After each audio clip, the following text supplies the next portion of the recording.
Hello के drama tribes, ये video इस के ड्रामा कहानी की तीसरी और आखिरी वीडियो है। इसके पहले के दोनों वीडियो के लिंक्स आपको डिस्क्रिप्शन बॉक्स में मिल जाएंगे। अगर ये कहानी आपको पसंद आ रही है तो हमें कमेंट में जरूर बताएं और इस वीडियो को लाइक जरूर करें। साथ ही चैनल को सब्सक्राइब करना बिल्कुल ना भूलें। तो चलिए आगे की कहानी जानते हैं।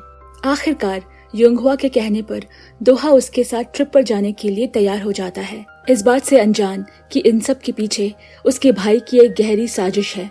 अगली सुबह वो लोग मिन्हो के बताए गए उस जगह पर पहुंच जाते हैं, जहां पहले से मौजूद मिन्हो को देखकर दोहा समझ जाता है कि जरूर ये सब उसी का किया धरा है। वो दोहा को अकेले में कुछ बात करने के लिए बुलाता है और उसे पीने के लिए चाय देता है, लेकिन जैसे ही दोहा चाय की प्याली की पहली चुस्की लेता है वो वही बेहोश होकर गिर जाता है। अब उसे अच्छे से पता था कि आगे क्या करना है, क्योंकि वो ये सब चौल के कहने पर जो कर रहा था उसे तो बस अपने भाई की पड़ी थी, फिर चाहे इसके लिए योंगहवा की ही बलि क्यों ना देनी पड़े। वो योंगहवा के पास जाता है और पहाड़ी के कोने में बात करते हुए अपने भाई के किए गए सभी गुनाहों की माफी मांगता है। वो उसे कहता है कि आज सब ये जो हो रहा है वो तुम्हारे पिछले जन्मों के किए कर्मों की सजा है। योंगहवा को ये सुनकर कुछ समझ नहीं आता, लेकिन इससे पहले कि वो कुछ समझ पाती मिन्हो उसे पहाड़ी से धक्का देकर वहां से चला जाता है। खुशकिस्मती से योंगहवा वहीं कहीं पहाड़ी के कोने में फंस जाती है, जैसे कि अभी भी वो जिंदा बची थी, लेकिन ज्यादा देर तक उसके लिए उस अकेले हिस्से को पकड़ पाना नामुमकिन था। तभी योंगहवा को 1500 साल पुराना वही सपना याद आता है, जहाँ वो दोनों शादी करने वाले थे। लेकिन ये शादी सिर्फ एक मजबूरी थी जिससे दोहा की उसके पिता से जान बच सके। मगर ये भी सच था कि कहीं न कहीं वो दोनों एक दूसरे से प्यार करते थे।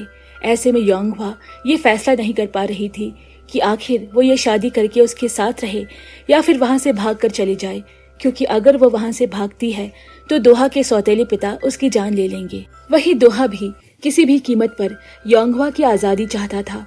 वो उसे बंधन में नहीं बांधना चाहता था।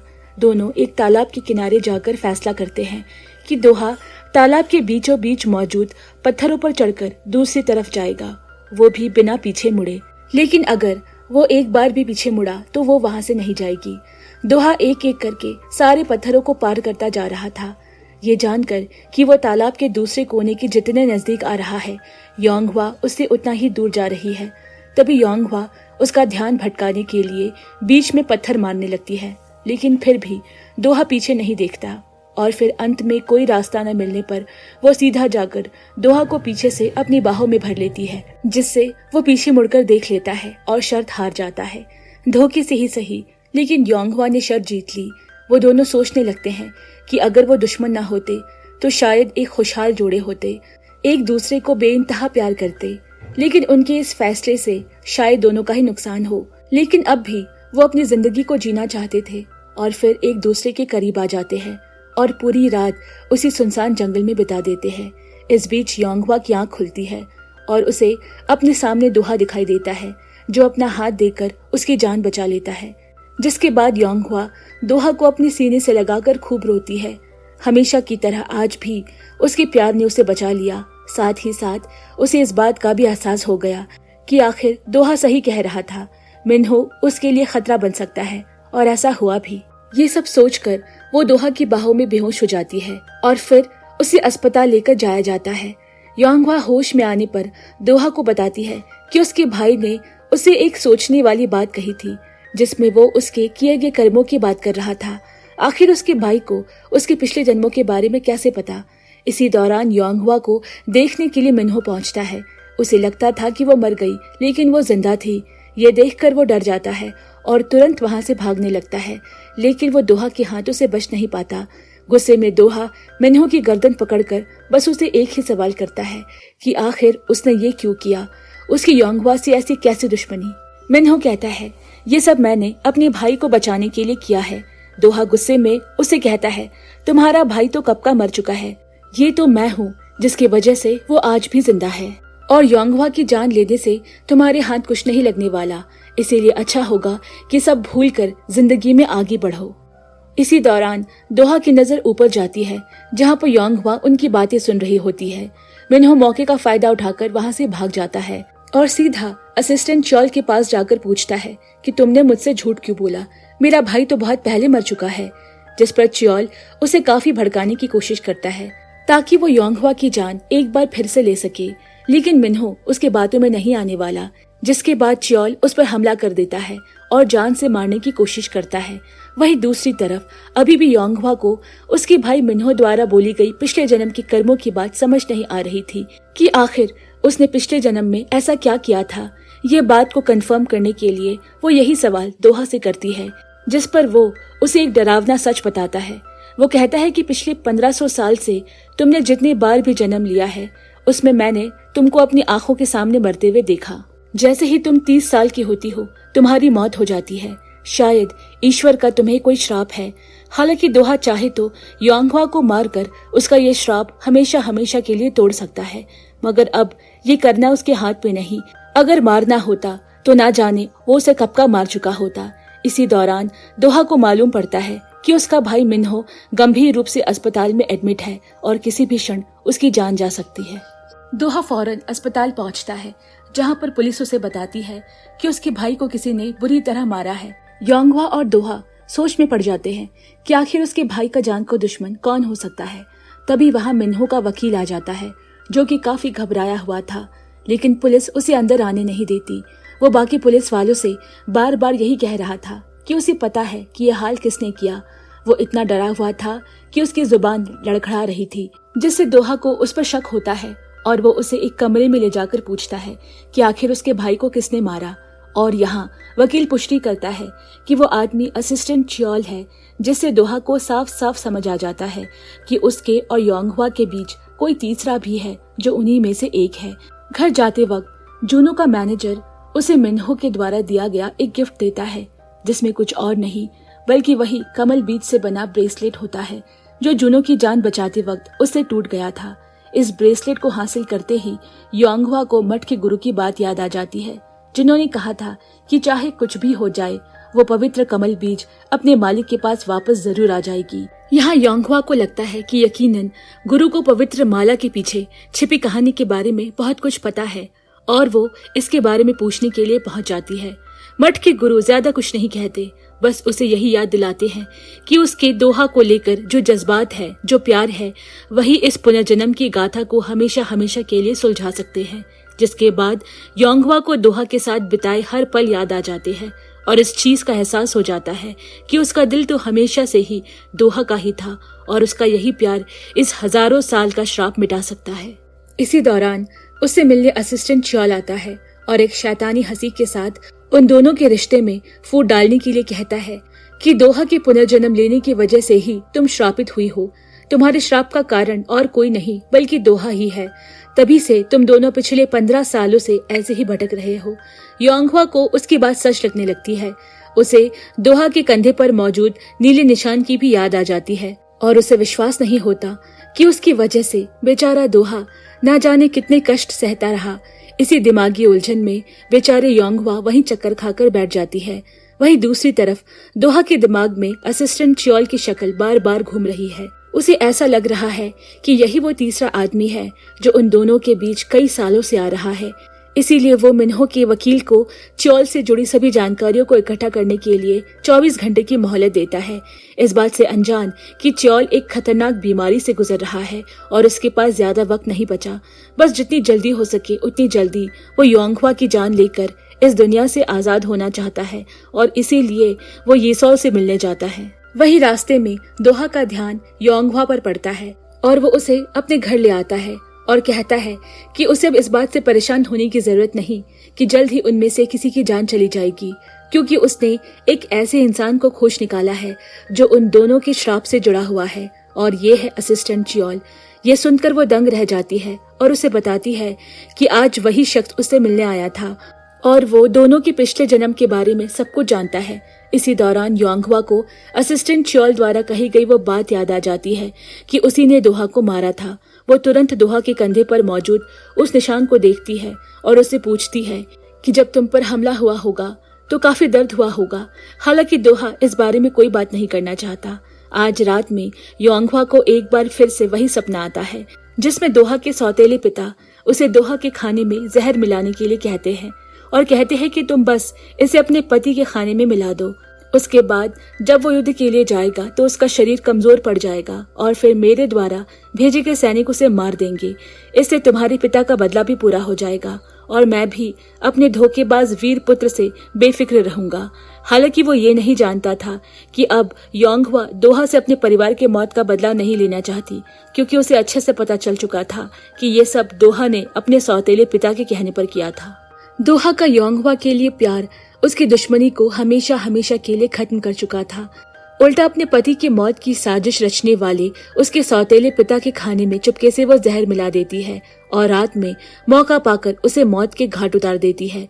दोहा के सौतेले पिता को बिल्कुल भी इस बात का अंदाजा नहीं था कि जिस जहर के जरिए वो अपने बेटे को मारने की साजिश रच रहा था, आज वही उसकी मौत का कारण बनेगा। वो मरते मरते योंगह्वा से कहता है कि अपने साथ हुए इस छल का बदला मैं जरूर लूंगा, चाहे इसके लिए उसे कितने भी जन्म क्यों न लेना पड़े।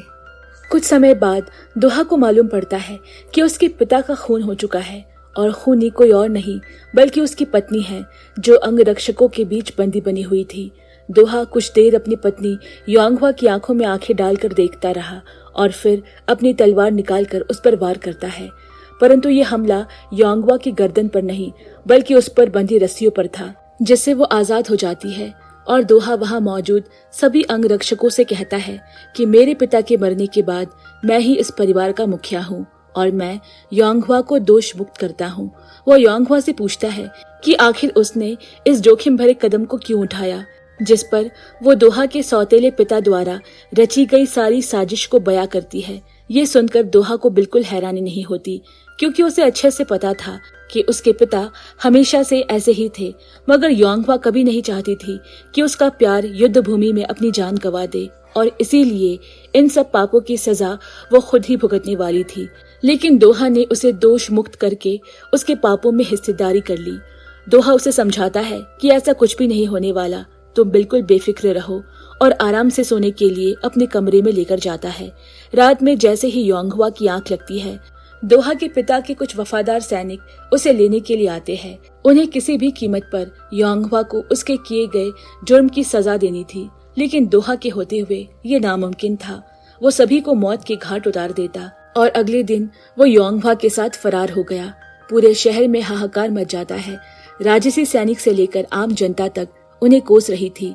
शासन ने भी उन्हें दोषी करार देते हुए उन पर इनाम घोषित कर दिया। दोहा को इस तरह लाचार सबसे छुपते छुपाते देखकर योंगह्वा की आंखों से आंसू निकल आते हैं। वो उसे माफी मांगते हुए कहती है कि मैंने तो तुम्हें इस नरक से निकालने की सोची थी, मुझे क्या पता था कि मेरे किए कराए की वजह से तुम इतनी बड़ी मुसीबत में फंस जाओगे। अब वो इस दर्द के साथ और जिंदा नहीं रहना चाहती, परंतु दोहा उसे समझाता है कि ये बस कुछ ही दिनों की बात है। जैसे ही वो लोग दिगाया पहुंच जाएंगे, एक नई जिंदगी की शुरुआत कर सकते हैं और फिर खुशी खुशी एक दूसरे को किस करते हैं। फिर दोहा बाहर निकलता है और आसपास मौजूद सभी सैनिकों को एक एक करके मार गिराता है। इसी दौरान योंगह्वा सामने पड़ी तलवार उठाती है और उसे दोहा की वो बात याद आती है जब उसने उसे कहा था कि वो चाहता है कि योंगह्वा उसे मारकर इस जिल्लत भरी जिंदगी से आजाद कर दे। बस फिर क्या था, अपने प्यार को दर्द भरे जीवन से मुक्ति देने के लिए वो उसे मौत के घाट उतार देती है। दोहा की जान लेने से पहले वो उसे आई लव यू कहती है और फिर इसके कुछ ही सेकंड बाद योंगह्वा की नींद टूट जाती है। उसे विश्वास नहीं हो रहा था कि उसने दोहा को वाकई में मारा था और अपने कमरे के बाहर जाकर जुनो यानी दोहा को बार बार सॉरी बोलती है। उसके सामने अपना जुर्म कबूल करती है और उसे अपने प्यार का इजहार भी करती है। वो उसे बताती है कि आखिर उसने उसे किस लिए मारा था। योंगह्वा फूट फूट कर जोर जोर से रोने लगती है और बार बार अपने किए गए कर्मों की माफी मांगती है। वो तो बस उसे नरक से निकालना चाहती थी। दोनों शुरुआत से गलतफहमी में जी रहे थे, मगर दोहा योंगह्वा के साथ रहकर उस नरक में भी सुकून ढूंढना चाहता था और सौतेले पिता द्वारा दिए गए श्राप को झेलने के लिए तैयार था। मगर योंगह्वा उसे ऐसी हालत में नहीं देख सकती थी। इसके बाद वो घर से बाहर चली जाती है, जहाँ उसे उसकी रूममेट मिलती है। वहीं पीछे से दोहा भी आ जाता है। तभी उसके कंधे पर मौजूद निशान में अचानक से तेज दर्द होता है और वो अपनी नजरें उठाकर देखता है तो सामने असिस्टेंट चॉल मौजूद था। उसका दर्द धीरे धीरे बढ़ता जा रहा था। ऐसे में वो तुरंत योंगह्वा को घर जाने के लिए कहता है और खुद चॉल को ढूंढने के लिए उसके पीछे भागता है। लेकिन ये सिर्फ च्योल की चाल ही थी। वो तो बस योंगहवा को अपना शिकार बनाना चाहता था ताकि 1500 साल पहले किए गए खून का बदला ले सके। उसने योंगहवा के पास यीसॉल को भेजा था ताकि वो उसे एक चलते हुए ट्रक के सामने धक्का दे सके, लेकिन ऐन वक्त पर उसकी रूममेट उसकी जान बचा लेती है, लेकिन इस दुर्घटना में गंभीर रूप से घायल हो जाती है। यीसॉल को उसके अपराधों के लिए पुलिस हिरासत में ले लेती है और योंगहवा की जान एक बार फिर बच जाती है। गुस्से में झुंझलाया च्योल मिन्हो के वकील से कहता है कि अगर वो जाकर दोहा से कह दे कि चाहे जो भी हो जाए उसके पिता अपने बेटे को ढूंढकर बदला जरूर लेंगे। और यहाँ से दोहा को साफ साफ पता चल चुका था कि इन सब घटनाओं के पीछे उसके सौतेले पिता है जो 1500 सालों से योंगहवा की जान के दुश्मन बने हुए हैं। अपने साथ हो रही इन दुर्घटनाओं से योंगहवा काफी उदास होती है और हमेशा की तरह जब भी वो मायूस होती है अपने पिता की कब्र के पास जाकर उनसे अपना दुख व्यक्त करती है। आज भी वो उनके पास गई थी, तभी उसे किसी बेहद पुरानी चीज की याद आती है और वो कब्र के नजदीक खुदाई करने लगती है जिसके अंदर एक लकड़ी का बॉक्स मौजूद था। उस बॉक्स में वही पवित्र कवच मौजूद था जिसे स्कूल के दिनों में उसने गुस्सा आने पर अपने पिता के सामने फेंक दिया था। फिर उसके पिता ने इस कवच से उसके लिए एक ब्रेसलेट बनाया था। योंगहवा उस ब्रेसलेट को अपने पास रखती है और वहां से जाने लगती है। इस दौरान उसकी मुलाकात च्योल से हुई जो आज उसे अपनी हकीकत के बारे में बताता है। वो कहता है कि पिछले 1500 सालों से मैं ही तुम्हें 30 साल की उम्र में मार रहा हूँ और मैं दोहा का सौतेला पिता और सिला राजा का वही जनरल हूँ जिसने तुम्हें उस रात छल से मारा था। देखो, मैं तुम्हारी जान लेने आया हूँ। इसके बाद वो योंगहवा पर हमला करने की जैसे ही कोशिश करता है, ना जाने एक अदृश्य शक्ति उसे उठाकर दूर फेंक देती है। च्योल इसे पूरी तरह हैरान था और ये देखकर वो हक्का बक्का रह जाता है। च्योल समझ चुका था कि वो शारीरिक तौर पर योंगहवा का कुछ नहीं बिगाड़ सकता, इसीलिए वो उसकी मानसिक स्थिति पर बिल्कुल उसी तरह हमला करने लगता है जिस तरह उसने ताइजो, यीसॉल, मिन्हो और न जाने किस किस पर किया था।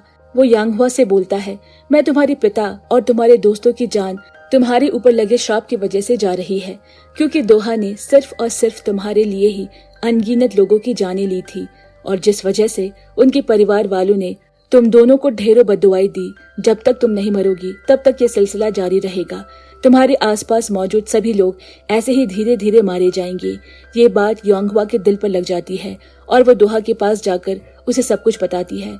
वो दोहा से कहती है कि उसे मरने जीने का कोई डर नहीं, लेकिन वो नहीं चाहती कि उसकी वजह से उसका कोई अपना जान गंवा दे।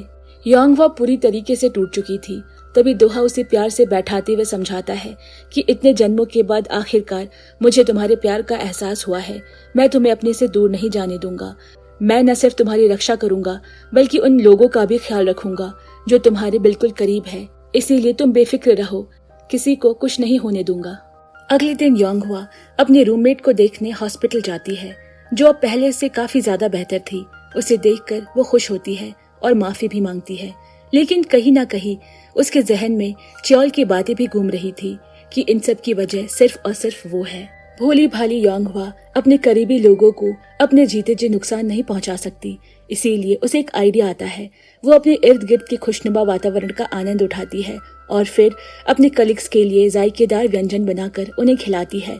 वो ऑफिस के अंदर मौजूद अपने लॉकर को गौर से देखती है, मगर वो क्या करना चाहती है ये अभी तक दोहा की समझ से परे है।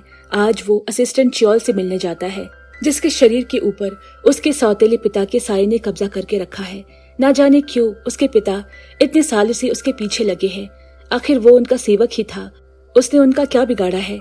तभी वही पुरानी यादें ताजा करते हुए बताते हैं कि सिला के राजा हमेशा से तुम्हारी बहादुरी और ईमानदारी की सराहना करते थे। वो चाहते थे कि मेरे बाद तुम ही गद्दी संभालो। बस इसी चीज से मुझे सबसे ज्यादा नफरत थी, क्योंकि जब से तुम्हारी जिंदगी में योंगहवा आई थी तभी से तुम पूरी तरह बदल गए थे। हमेशा मेरी बात मानने वाला दोहा अब बगावत पर उतर आया, जो मैं बिल्कुल बर्दाश्त नहीं कर सकता था। एक पालतू जानवर की तरह मैंने तुम्हें पाला पोसा और अब वही जानवर मुझे ही काटने दौड़ रहा था। ऐसे में उसे सबक सिखाना जरूरी था। च्योल ये कहकर थोड़ा सा रुक जाता है और फिर बोलता है कि भले ही मैं योंगहवा को शारीरिक रूप से नुकसान नहीं पहुंचा सकता हूँ, लेकिन मैं उसे इतना मानसिक उत्पीड़न कर दूंगा कि वो खुद ही अपनी जान ले लेगी और हमेशा की तरह हर जन्म में उसे मौत का डर सताएगा। ये सुनकर दोहा को काफी गुस्सा आ जाता है और उसकी च्योल से छोटी सी झड़प हो जाती है। पर वो अच्छे से जानता था कि असिस्टेंट च्योल को मारने का कोई फायदा नहीं, क्योंकि उसके बाद उसके पिता की आत्मा किसी और के शरीर पर कब्जा कर लेगी। वो भागकर योंगहवा के पास अस्पताल जाता है, जहाँ पर उसकी दोस्त उसका एक खत और वही तावीज सौंपती है। इस खत में लिखा हुआ था, वो अपनी किस्मत को सही करना चाहती है। हान रिवर पर जूनों को बचाते वक्त उसने मौत को गले लगा लिया था, लेकिन असंभव से दिखने वाली जिंदगी उसे दोबारा मिल गई। लेकिन मैं इतनी खुशकिस्मत बार बार नहीं हूँ। ये पढ़ते ही दोहा हान रिवर के पास पहुँचता है, जहाँ गमों के समंदर में अपने आप को समेटे योंगहवा खुदकुशी करने के लिए तैयार खड़ी थी। उसके दिमाग में उन दोनों के साथ जुड़ी सारी यादें एकजुट होकर दस्तक दे रही थी, जो उसे और अधिक रोने पर मजबूर कर रही थी। तभी वहां दोहा पहुंचता है। योंगहवा उसे कहती है कि मैं अब तुम्हारी बातों में नहीं आने वाली, इस दुनिया को छोड़कर चले जाना ही सबसे बेहतर होगा। दोहा कहता है, मैं तुम्हारी इच्छाओं को मारने नहीं आया हूँ, उल्टा मैं खुद तुम्हें मारने के लिए इस जन्म में आया था, लेकिन तुमसे मिलकर मेरा सारा नजरिया बदल गया। और इसी के साथ वो पीछे से आकर योंगहवा को गले से लगा लेता है। मासूम योंगहवा मरना नहीं चाहती थी, लेकिन उसे इस बात की चिंता थी कि कहीं वो दोबारा दोहा से प्यार न कर बैठे। और आखिर यही हुआ। अब कोई अपने आप को कितना भी क्यों न रोके, उसका दिल उसके जज्बात कहाँ सुनते हैं। वो तो वही करते हैं जो उनको सबसे ज्यादा भाता है। और योंगहवा को तो 1500 साल से दोहा ही भा रहा था। सच तो ये है कि वो दोहा के साथ अपनी आगे की सारी जिंदगी जीना चाहती है, जिस पर दोहा उसे वादा करता है कि वो इस जन्म में उसकी पूरी किस्मत बदल देगा और एक नया रास्ता निकालेगा, जिससे दोनों एक सुखी जीवन जी सके और एक दूसरे के करीब आ जाते हैं। साथ ही योंगहवा दोबारा अपने प्यार का इजहार भी करती है। वो दोहा का साथ पाकर खुदकुशी करने का इरादा बदल देती है और दोनों एक दूसरे के साथ कुछ यादगार पल गुजारते हैं। दोहा और योंगहवा एक दूसरे के जितने करीब आ रहे थे, च्योल को खुद से उतनी ही नफरत होती जा रही थी, जिसका गुस्सा वो राह चलते लोगों पर निकाल रहा था। एक रोज दोहा मठ के गुरु से मिलने जाता है और उनसे सीधे यही पूछता है कि आखिर वो अपने मृत पिता की शैतानी आत्मा को कैसे इस दुनिया से आजाद करे।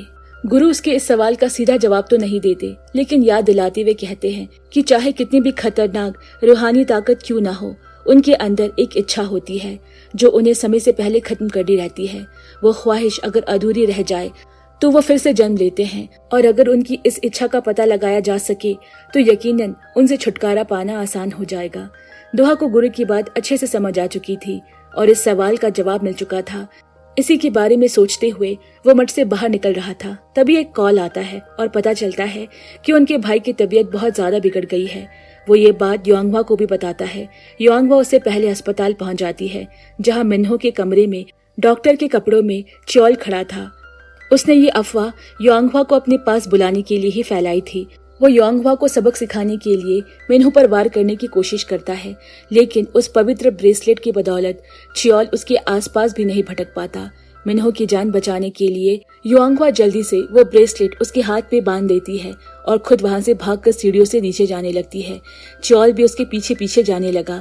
तभी अचानक वहां दोहा आ जाता है।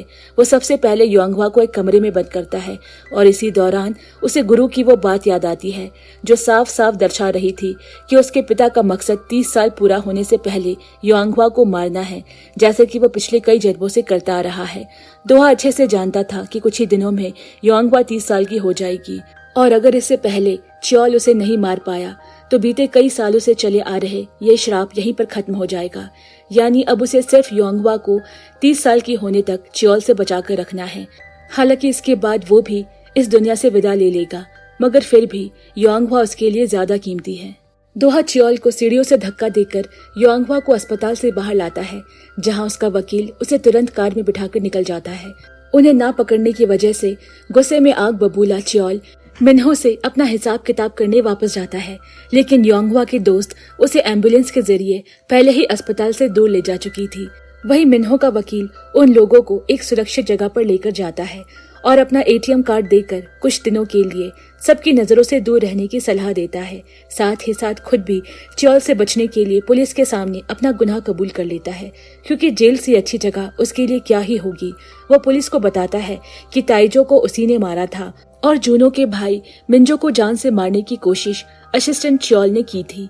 वकील को लगता है कि वो जेल के अंदर हिफाजत से रहेगा, लेकिन उसे पता नहीं था कि वहां भी सुरक्षा कर्मियों को मारकर च्योल उसका इंतजार कर रहा था। चौल उसे बस एक ही सवाल पूछता है कि आखिर वो कहाँ गए, जिस पर डर से सहमे वकील उसे 1 सेकंड में बता देता है कि वो लोग शहर से कहीं दूर जा रहे हैं, लेकिन कहाँ ये उसे भी नहीं पता। हालांकि तब तक योंगहवा और दोहा एक सुनसान जगह पर पहुंच चुके थे। दिन भर की थकान की वजह से योंगहवा गहरे नींद में थी। दोहा जब उसका हाथ पकड़ता है तो उसे उसका सपना दिखाई देने लगा, जिसमें सैकड़ों साल पहले दोहा को जान से मारने के बाद भी योंगहवा काफी दुखी थी। वो इस तरह दोहा को अपने सामने मरते नहीं देख सकती थी, इसीलिए खुद की जान लेने के लिए तलवार उठाती है। लेकिन तभी आखिरी सांस ले रहा दोहा ऐसा करने से मना करता है और एक अच्छी जिंदगी जीने के लिए कहता है, और वो खुद की जान नहीं ले पाती। इसी के साथ योंगहवा की नींद खुल जाती है और वो अपने सामने बैठे दोहा से एक बार फिर माफी मांगती है और हमेशा उसे साथ रहने के लिए कहती है। लेकिन दोहा ये सोचकर काफी परेशान था कि वो योंगहवा को उसके 30वें जन्मदिन तक जिंदा रखना चाहता है, ताकि वो अपनी आगे की जिंदगी सुकून से जी सके।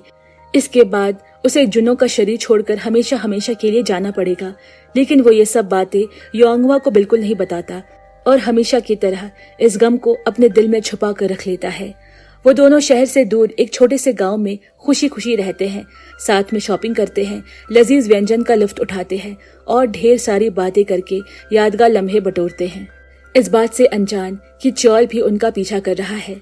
शाम को सभी लोग योंगहवा के जन्मदिन पर बधाई देने के लिए उसके पास मौजूद होते हैं, पर इससे पहले कि रात के 12 बजते और वो सब केक काटकर खुशी मना पाते, अचानक घर की लाइट चली जाती है और असिस्टेंट चौल का खौफनाक चेहरा सबके सामने आता है और वह बड़ी बेरहमी से केक को ठोकर मारकर योंगहवा पर हमला करने के लिए आगे बढ़ता है। लेकिन दोहा उसके सामने आ जाता है और दोनों में भयंकर लड़ाई होती है। इसी दौरान एक भारी भरकम चीज दोहा के ऊपर आकर गिर जाती है, जिसकी वजह से वो बेहोश हो जाता है और इसी का फायदा उठाकर चौल एक धारदार हथियार लेकर योंगहवा को ढूंढने के लिए घर से बाहर निकलता है, जो अपने दोस्त के साथ वहां से भागने की कोशिश कर रही थी, मगर गाड़ी की चाबी तो घर के अंदर ही भूल गई। योंगहवा अपने दोस्त को गाड़ी के पीछे इंतजार करने को कहकर जैसे ही बाहर निकलती है, उसे एक आदमी का साया नजर आता है, जो और कोई नहीं बल्कि जुनों का भाई मिन्हो होता है और उसके हाथ में वही ब्रेसलेट था जो योंगहवा की इतने सालों से रक्षा कर रहा था। वो अच्छे से जानता है कि इसके बिना योंगहवा का जीवन खतरे में है, इसीलिए वो उसकी जान बचाने के लिए यहाँ इस हालत में पहुंचा है। तभी वहाँ चौल आकर उस पर वार करता है, लेकिन मिन्हो उस पवित्र ब्रेसलेट को सामने कर देता है, जिससे चौल कई फीट दूर जाकर गिरता है, मगर वो ब्रेसलेट भी टूट जाता है। टूटा हुआ ब्रेसलेट देखकर चौल मन ही मन मुस्कुराता है और एक कैंची से योंगहवा पर दोबारा प्रहार करता है। लेकिन इस बार दोहा वहां मौजूद था और वो उस कैंची को उल्टा चौल के हाथ में भोंक देता है, जिससे उसे बड़ा ही असहनीय दर्द होता है। दर्द से जूझ रहा चौल दोहा के ऊपर हंसते हुए बोलता है, तुम्हें अच्छे से पता है कि तुम मर जाओगे, तो आखिर तुम उसे क्यों बचाने में लगे हो? मैं एक बार मर गया तो फिर तुम्हारे पास भी योंगहवा की रक्षा करने का कोई कारण नहीं बचेगा और तुम्हें भी मेरे साथ अदृश्य होना पड़ेगा। यहाँ पर पूरी की पूरी कहानी साफ हो जाती है और दोहा को मालूम पड़ता है कि पिछले 1500 सालों से दोहा उसकी जान लेने के लिए नहीं, बल्कि अपने पिता के शैतानी आत्मा से उसकी रक्षा करने के लिए जन्म ले रहा है। वो उसका कोई दुश्मन नहीं, बल्कि उसका प्यार है, जो जन्मों जन्मों तक उसका साथ निभा रहा है, ताकि वो एक आम इंसान की तरह अपनी जिंदगी खुशहाली से जी सके। योंगहवा ये जानते ही दोहा को अपनी बाहों में जकड़ लेती है, लेकिन वो उसे किनारे करके चौल को जान से मार देता है, जिसके बाद उसका शरीर भी कमजोर पड़ जाता है और अंतिम समय में मरने से पहले आंखों के सामने 1500 साल पुराना बीता वही दृश्य एक बार फिर दोहराता है, जहां दो लोग एक दूसरे से मिलते हैं और दुश्मन होने के बावजूद भी प्यार कर बैठते हैं। वो हल्का सा मुस्कुराता है। हालांकि उसकी ये जिंदगी काफी बुरे दौर से गुजरी, बदकिस्मती ने उसे हर जगह ठोकर मारी, लेकिन योंगहवा से मिलने के बाद मानो उसका जीवन वहीं ठहर गया। वो सुकून के पल दोबारा वापस मिल गए। इन्हीं सब यादों के साथ दोहा की रूह योंगहवा की आंखों में आंखें डालकर अदृश्य हो जाती है और लाचार योंगहवा अपने से दूर जाते दोहा को देखकर बेइंतहा रोती है।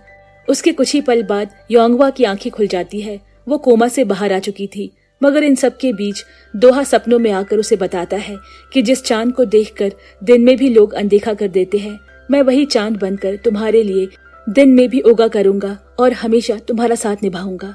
होश में आने के बाद उसकी दोस्त उसे बताती है कि आज जुनों का अंतिम संस्कार है, मगर ना जाने कैसे अपने ही शरीर के दाह संस्कार के दौरान वो उठकर खड़ा हो जाता है, जैसे हर कोई हैरान था।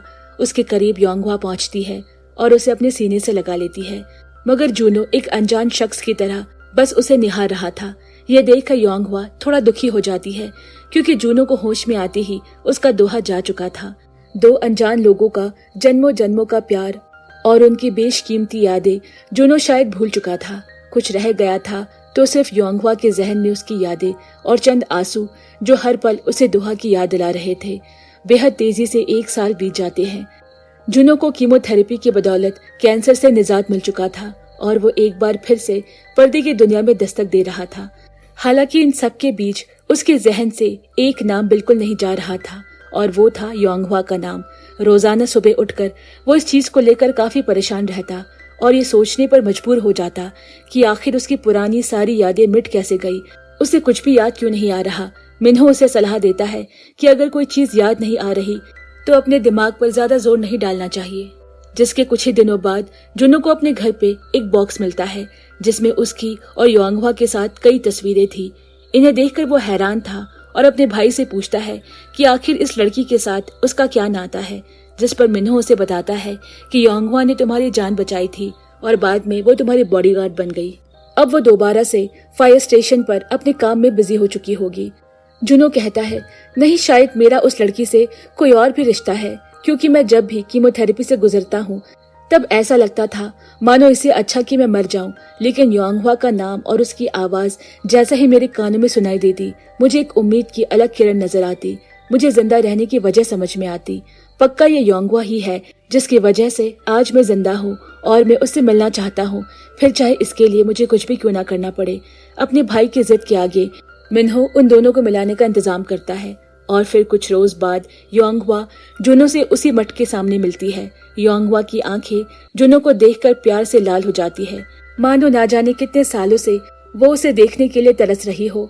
वहीं अपनी पुरानी यादों से अनजान जूनो आज जानना चाहता है कि आखिर उन दोनों का रिश्ता क्या है, क्योंकि योंगवा से जुड़ी कुछ चीजें आज भी उसे समझ नहीं आती, जैसे कि उसकी आवाज जो उसके जीने की वजह बन गई है। लेकिन योंगवा अपने सभी जज्बातों को छुपाते हुए कहती है कि वो बस उसकी एक फैन है जिसने उसकी जान बचाई और कुछ नहीं। ये जानकर जूनो को दिल में तसल्ली मिलती है और वो अपनी आगे की जिंदगी बेफिक्र होकर आराम से बिता सकता है। जाते जाते वो उसे खत थमाता है जो दोहा ने उसके लिए लिखा था। योंगवा उस लेटर को लेकर नदी किनारे जाती है और पढ़ना शुरू करती है, जिसमें दोहा का उसके लिए अपार प्यार और सम्मान का जिक्र था, जिसे पढ़कर योंगवा लेटर को अपने दिल से लगा लेती है, क्योंकि यह कागज का टुकड़ा नहीं बल्कि वो ताकत थी जिसके सहारे योंगवा खुशी खुशी अपनी आगे की जिंदगी जीने वाली थी। इसके बाद वो अपने सामने मौजूद चांद को देखती है और खुद को इस बात का भरोसा दिलाती है कि चाहे कुछ भी हो जाए, दोहा हमेशा उसके साथ है।